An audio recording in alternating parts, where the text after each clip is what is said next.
Alors, d'habitude, pour tenter de répondre aux questions, je parle d'abord, des formes avant d'expliquer les énergies, mais là, je vais faire l'inverse pour expliquer ce qu'est l'extraterrestre.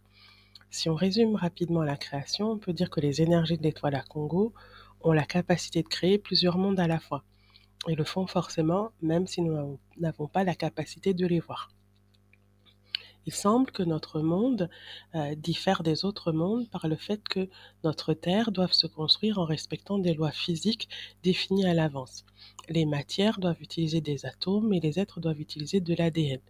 Tout ce qui est créé sur la Terre doit venir de la Terre. Si je suis un terrien, je dois provenir d'un ADN terrien et mon corps doit se nourrir d'atomes terriens et quand je meurs, je laisse des os qui vont se décomposer lentement pour laisser leurs atomes à la Terre. Toute matière ou tout être que nous voyons qui n'est pas construit sur cette base est extraterrestre. Ceci étant dit, pour parfaire la planète Terre, les énergies de l'étoile à Congo ont été forcément présentes sur la Terre pour valider et corriger les différentes créations et façonner la création. Mais à un moment, elles ont souhaité aussi vivre l'expérience terrestre de l'intérieur et se sont intégrées dans de l'ADN pour s'incarner dans un corps qui vient de la Terre et pour en partir que quand ce corps retourne à la Terre.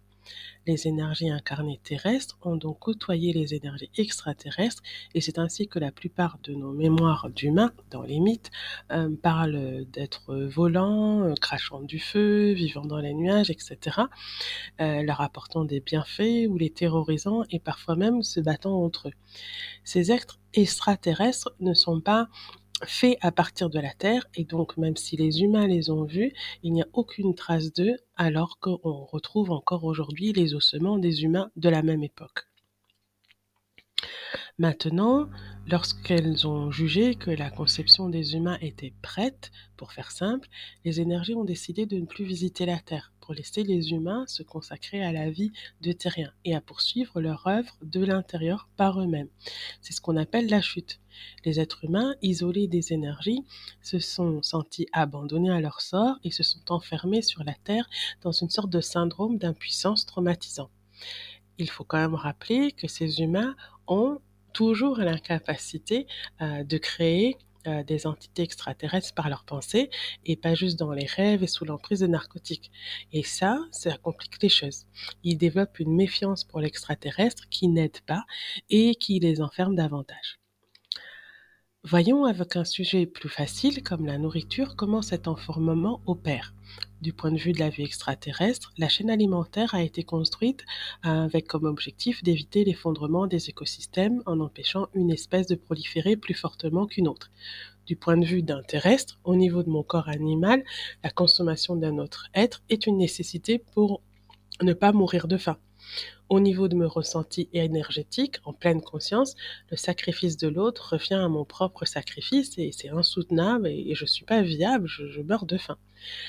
Une fois ma pleine conscience occultée par la chute, j'adopte la posture paradoxale suivante.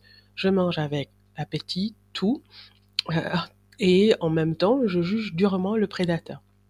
Mais au moins, je suis viable.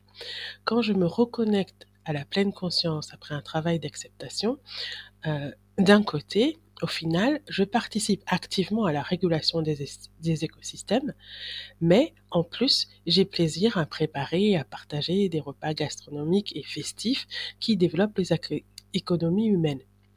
En tant que Monto, je reprends la finalité extraterrestre avec des moyens et des considérations terrestres. Reprenons le même raisonnement pour la chute. Au niveau extraterrestre, la finalité de la chute est d'expérimenter les limites de la vie terrestre. Au niveau terrestre, au niveau de mon corps animal, ma condition de mortel m'oblige par moments à être dans la survie, la défense, l'attaque et même la domination. Au niveau d'un Muntu connecté aux énergies de pleine conscience, cette domination sur l'autre revient à ma propre mise en esclavage. J'ai aucune force pour agir ainsi et je vais me laisser mourir. Au niveau d'un Muntu déconnecté, à qui on a enlevé la pleine conscience, je vais avoir la posture paradoxale suivante. Je me bats férocement au quotidien et je rentre en compétition avec tous les autres, mais en même temps, je juge et je peste même contre l'oppresseur et le dominant, même s'il est invisible. Au niveau d'un Muntu reconnecté, qui se reconnecte aux énergies, après avoir fait un travail d'acceptation, au final, j'entretiens et je veille à ma propre chute en acceptant les limites terrestres et en plus, j'ai plaisir à utiliser ma créativité et mon ingéniosité pour inventer des stratagèmes, pour, m'accommoder de ces limites et pour créer des nouvelles activités humaines.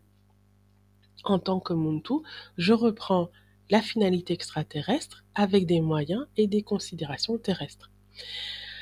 En conclusion, les forces extraterrestres sont effectivement responsables de la chute. Et la chute est extrêmement inconfortable et même abominable et voire insoutenable pour nous humains.